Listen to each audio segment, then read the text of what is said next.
내 손에서 구원하리라. 아멘. 오늘도 하나님의 말씀 앞에 나오신 성도님들 주님의 이름으로 환영하고 축복합니다. 어떤 상황과 환경이 우리 앞에 닥친다 할지라도 하나님의 길을 포기하지 않고 걸어갈 때 역사의 주관자가 되시고 또 통치자가 되시는 하나님께서 재앙이 아니라 미래와 희망을 주실 줄 믿습니다. 특별히 또한 우리에게 이번 달에 이 예레미야서를 허락하셨는데, 눈물의 선지자라고 그렇게 우리가 잘 알고 있는 예레미야와 같이 우리도 하나님의 말씀을 애통하며 받아들이고 또 그것을 잘 전할 줄 아는 그런 자들로 살아가기를 소망합니다. 어제 말씀에 이어서 이제 10절부터 21절까지의 본문을 우리가 함께 봅니다. 오늘 본문은 눈물의 선지자 예레미야의 비장한 그런 탄원, 하나님께 말씀드리는 그런 말과 또 그에 대하여 하나님께서 그 예레미야를 격려하시고 또 예레미야의 구원을 약속하시는 그런 하나님의 말씀이 등장합니다. 하지만 이런 하나님의 응답, 하나님의 말씀이 있기 전에 예레미야는 하나님께서 그에게 전하라고 말씀하신 말을 그대로 전하였는데 아무도 듣지 않고, 오늘 첫 절의 말씀처럼 자신이 살아가는 것이 오히려 저주고 재앙일 뿐이라고 하면서 그렇게 괴로워하는 모습, 그리고 자신이 그 하나님의 백성들을 향하여서 중보기도를 하는 모습에 하나님께서 심판을 선언하시는 모습을 보면서 굉장히 좌절하고 또 고통스러운 상황 가운데 있었을 것입니다. 자신이 출생한 것부터 세상에 왔을 때부터 다투는 자로 태어났고 그러므로 말미암아서 몸둘 곳도 마음둘 곳도 하나 없는 자신이 저주를 계속하여서 사람들이 하게 된다고 슬퍼하는 모습을 보였습니다.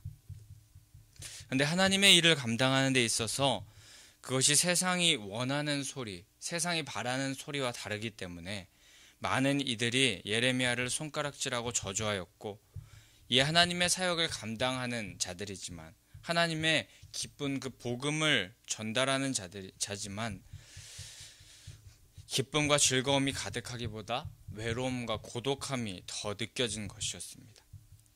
이스라엘 백성들에게 오히려 진짜 희망과 미래를 허락하여 주려는, 오히려 더 좋은 것을 주려고, 죽지 않게 하려고, 완전히 패배하지 않게 하려고, 심판에 이르지 않게 하려고, 하나님과의 관계를 회복시키려고 그렇게 노력했는데 그런 자들에게 돌아오는 것, 예레미야에게 돌아오는 것은 사람들의 저주, 손가락질이었던 것입니다. 하나님의 뜻을 따라서 사역을 충실하게 하고 있는데 오히려 자신이 힘들어지는 그런 상황이 벌어진 것입니다. 하지만 이렇게 하나님의 사역에 충실히 임하고 하나님의 뜻을 전하는 때에 사람들이 자신을 폄하하고 저주할 수 있습니다. 그리고 그런 일은 우리에게도 동일하게 벌어질 수 있습니다.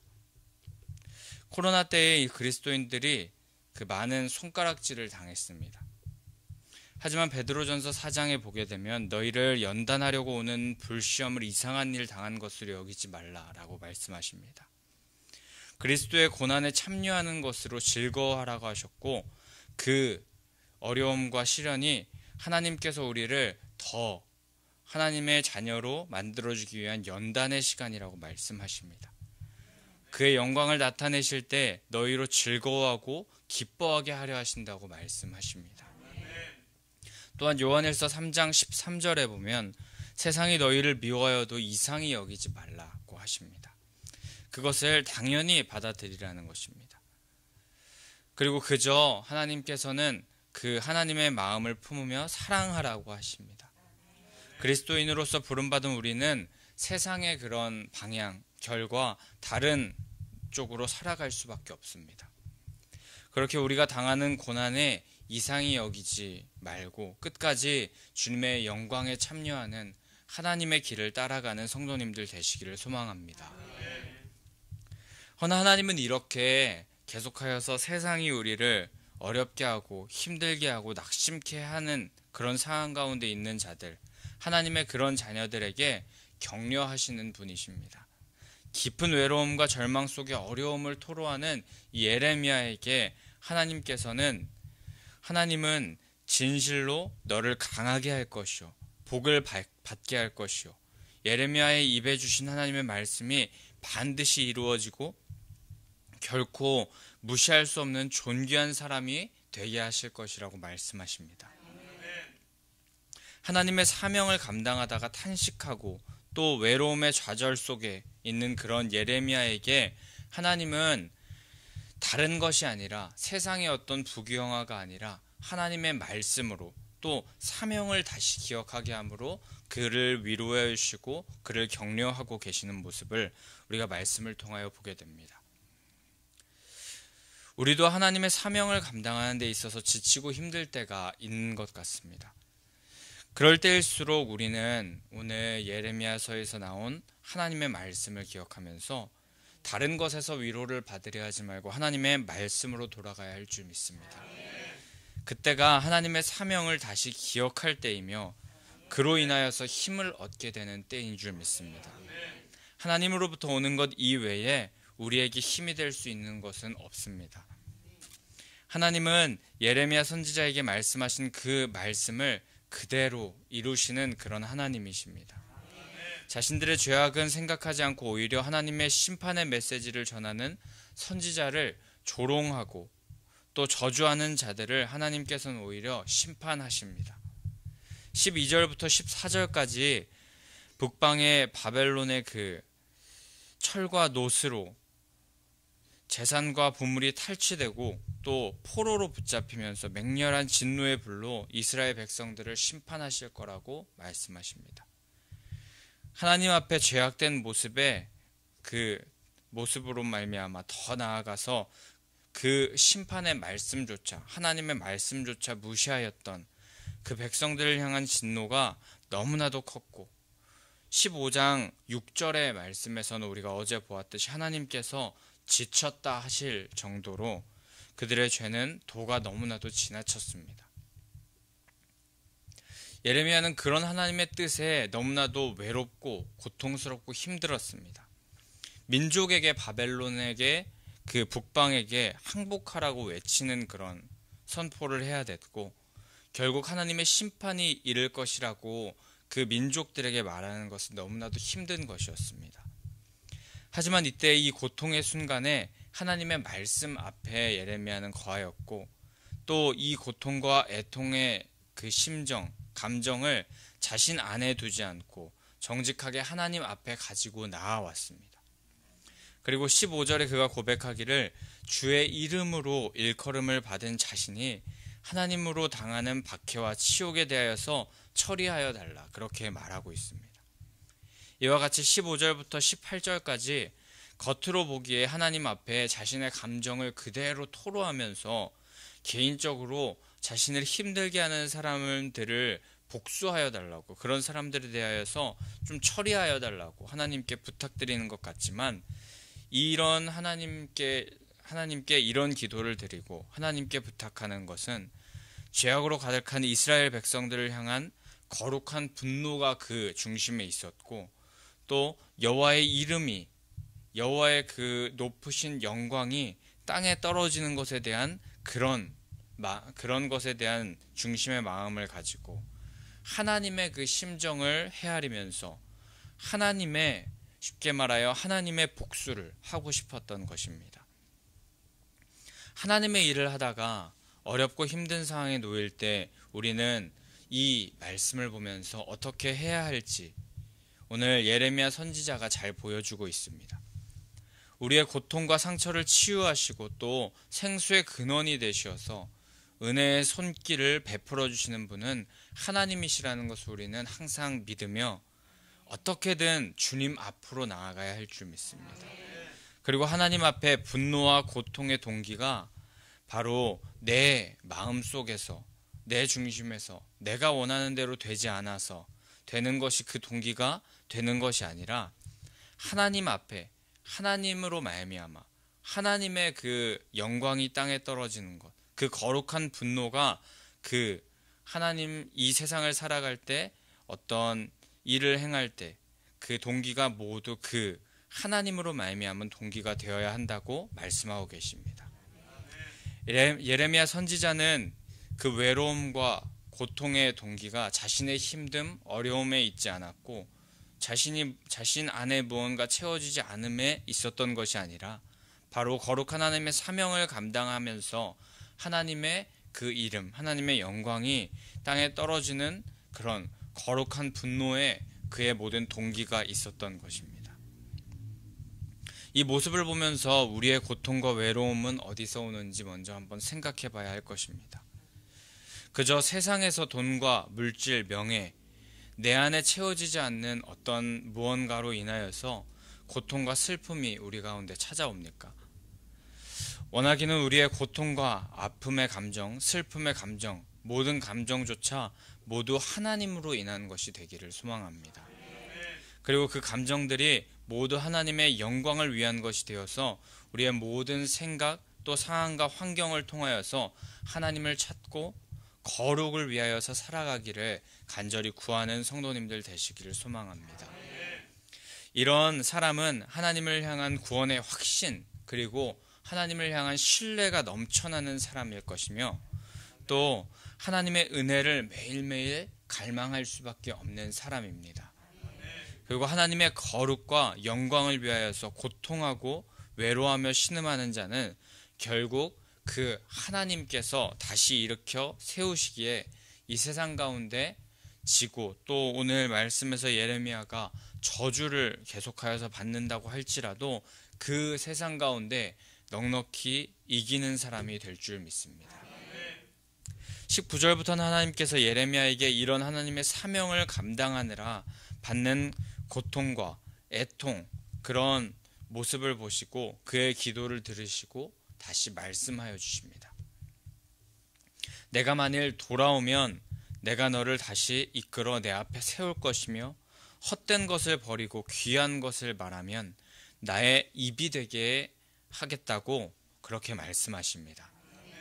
이는 하나님께서 현재의 고통으로 인하여 신앙적으로 절망이나 회의에 빠지지 말고 순수한 그 처음 하나님을 섬기던 그 열정과 하나님의 선지자로서의 그 사명을 받은 첫날을 기억하면서 그 사명을 다할 것을 하나님께서 말씀하시는 것입니다. 지금 어렵고 힘들 수 있지만 그 가운데 이스라엘 백성들과 똑같이 세상에 편승되어서 살지 않고 그 중심을 잘 지켜서 세상과는 다르게 하나님의 뜻을 따라 살아간다면 끝까지 그렇게 살아가려고 결단하고 그렇게 살아갈 때 비로소 그때 하나님의 말씀을 대언하는 진정한 하나님의 선지자가 될 것임을 말씀하시는 것입니다. 근데 이는 지금 또 예레미야가 하나님의 선지자로서 제대로 된 모습을 가지지 못했다는 그런 의미가 아니라 끝까지 그 중심을 잘 지켜내라고 강조하시는 하나님의 말씀이셨습니다. 만약 그렇게 선지자로 그렇게 살아가는 모습을 계속하여서 견지한다면 하나님께서는 그 입에 계속하여서 할 말을 주시겠다고 하시며 그런 즉슨 그를 그 마음 가운데 또 그 심령 가운데 하나님은 항상 함께 계시겠다고 그 예레미야를 떠나지 않겠다고 하시는 약속의 말씀이신 것입니다. 그리고 그를 견고케 하실 것이며 누가 예레미야를 칠지라도 이기지 못하고 항상 하나님께서 구하시는 하나님이 안에 거하심으로 말미암아 또 우리가 주님 안에 예레미야가 주님 안에 거함으로 말미암아 항상 이기는 하나님께서 구해주시는 사람이 되겠다고 약속하십니다. 고통스럽고 힘겨운 사역을 감당하는 동안 예레미야는 하나님께만 다른 사람에게 자신의 힘듦 어려움을 토로하고 그것에 대해서 그것을 해결해 달라고 구하지 않고 하나님께만 자신의 형편을 토로하고 구원을 호소하는 기도를 올렸습니다. 이에 신실하신 하나님은 그 눈물의 기도를 들으시고 또 사명을 감당하려 하지만 인간적으로 낙심되고 낭망하는 그 중심의 마음을 보시고 위로와 격려 또 그에게 진정한 구원을 허락하여 주셨습니다. 악이 만연한 세상을 살아갈 때 우리도 이 예레미야와 같이 이런 많은 상황들, 어려운 상황들을 만나기 마련입니다. 하나님의 바른 복음을 전하는 자에게는 당연하게 핍박이 따라올 수밖에 없습니다. 하지만 예수님께서는 말씀하시길 세상에서는 너희가 환난을 당하나 담대하라 내가 세상을 이기었노라 말씀하십니다. 이 땅에서 환난이 있으나 우리는 결국에 승리합니다. 예수 그리스도께서 이미 다 이겨놓으셨기 때문입니다. 그렇게 우리는 끝까지 누가 뭐라 하든 하나님을 꼭 붙잡고 놓지 않는 삶을 살아야 할 줄 믿습니다. 그 안에 거하는 삶을 살아야 할 줄 믿습니다. 그리고 우리 안에 눈물과 애통, 고통 그런 것을 하나님께 다 아뢰일 때 하나님께서는 이미 다 듣고 그것에 대하여서 하나님께서는 다 해결하여 주시고 그것에 대하여서 하나님께서 우리에게 말씀하시고 구원을 베풀려고 다 준비하고 계시는 분이 바로 하나님이심을 우리가 기억하기를 원합니다. 특히 오늘 말씀 15절에서 그 예레미야의 그런 모습을 주께서 아시오니라고 그렇게 말씀하는 그런 구절이 나오는데 이 안다, 알고 계신다 이 말은 히브리어로 한 번씩 들어보셨을 텐데 야다라는 말입니다. 이 말의 표현은 그저 무엇에 대해서 지식적으로 알다 그런 정도가 아니라 부부가 서로 잘 아는 그런 암, 가족과 가족끼리가 잘 아는 서로 속속들이 알고 있는 그런 모두 알고 있는 그런 알을 말한다고 합니다. 하나님께서는 우리를 그렇게 잘 아시는 분이십니다. 그렇게 우리는 거룩을 지키고 하나님의 영광을 위해 살다가 받는 고난의 삶을 하나님께서 다 아시고 그것을 하나님께 아뢰면 하나님은 그것을 전부 아시고 그에 맞게 위로하시고 격려하시고 구원하시는 분이 하나님이십니다. 하지만 그런 삶 속에 낭망하고 좌절하여서 하나님을 떠나고 세상과 동일하게 살아간다면 우리는 귀한 것을 버리고 사는 그런 사람들일 뿐이고 그런 삶을 살아가는 자와 같게 됩니다. 그리고 심판에 이를 수밖에 없는 안타까운 상황이 벌어집니다. 죄를 섬기는 우상 숭배자가 될 뿐입니다. 그렇게 우리는 19절의 말씀과 같이 매일매일 주님 앞에 돌아가는 자로 하나님 앞에 살아가야 할 것이며 하나님의 말씀을 우리 입에 두고 살아갈 때 끝까지 주님의 귀한 사명을 감당하는 자로 우리가 세움받을 수 있을 것입니다. 또 그런 자의 기도를 외면치 않고 들어주시며 세상의 기쁨과 차원이 다른 기쁨과 즐거움으로 옷 입혀주실 주님을 기대하며 오늘 하루도 세상과 구별된 주님의 일꾼으로 말씀 안에 거하시는 성도님들 되시기를 소망합니다. 그러나 오늘 이 새벽 만일 내가 이 말씀 가운데 말씀을 바라보면서 우리 마음 가운데 찔림이 있다면 혹시 내가 주님의 말씀이 이 땅에 성취되지 않는 것을 보며 거룩한 분노와 애통이 없었다면 우리가 회개하기를 원하고 말씀이 내 입에 없었다면 내 삶 가운데 하나님의 말씀이 없었다면 그것 또한 우리가 회개하길 원합니다.